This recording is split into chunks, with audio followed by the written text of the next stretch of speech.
வணக்கம் நண்பர்களே.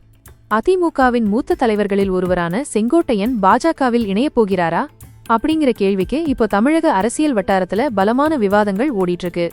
இதுக்கு என்ன காரணம், இதுக்கு பின்னாடி இருக்கிற அரசியல் என்னன்னு நாம இன்னும் கொஞ்சம் விரிவாக பார்க்கலாம். துணை ஜனாதிபதிக்கு வாழ்த்து, ஆனால் அதிமுகவிற்கு இல்லை. சமீபத்தில் துணை ஜனாதிபதியாக பதவியேற்ற சி.பி. ராதாகிருஷ்ணனுக்கு வாழ்த்து தெரிவித்து செங்கோட்டையன் ஒரு அறிக்கை வெளியிட்டார்.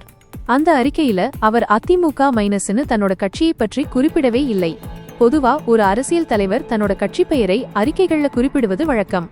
ஆனா செங்கோட்டையன் அதை தவிர்த்தது பல கேள்விகளை எழுப்பியுள்ளது.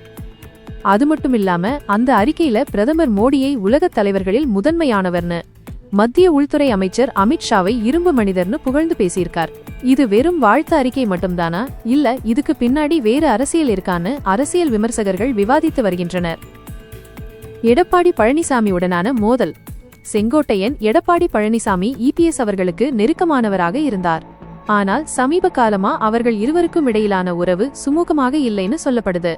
இதுக்கு காரணம் என்னன்னு பாத்தீங்கன்னா, எடப்பாடி பழனிசாமி எடுத்த சில முடிவுகள் செங்கோட்டையனுக்கு பிடிக்கவில்லைனும் அவர் கட்சிக்குள்ள ஓரங்கட்டப்படுறதாகவும் பேசப்படுது. இந்த மோதலுக்கு பிறகு செங்கோட்டையன் டெல்லிக்கு சென்று பாஜகவின் முக்கிய தலைவர்களான அமித்ஷா, ஜே.பி. நட்டா உள்ளிட்டோரை சந்தித்து பேசியதாக தகவல்கள் வெளியானது. அந்த சந்திப்புகளுக்கு பிறகுதான் அவர் பாஜகவில் இணைய போறார்னு வதந்திகள் பரவத் தொடங்கின.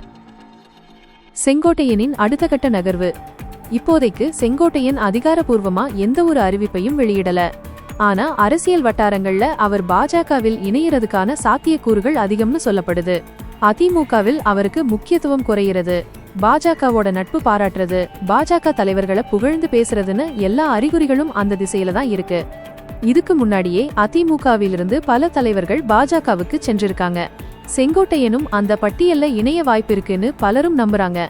அவர் தனது அடுத்த கட்ட நகர்வை அறிவிக்கும் வரை இந்த விவாதங்கள் தொடர்ந்துட்டே இருக்கும். இந்த விவகாரம் குறித்து உங்களுடைய கருத்து என்ன? செங்கோட்டையன் பாஜகவில் இணைவது அதிமுகவிற்கு பின்னடைவாக இருக்குமா? உங்க கருத்துக்களை கீழே கமெண்ட் பண்ணுங்க.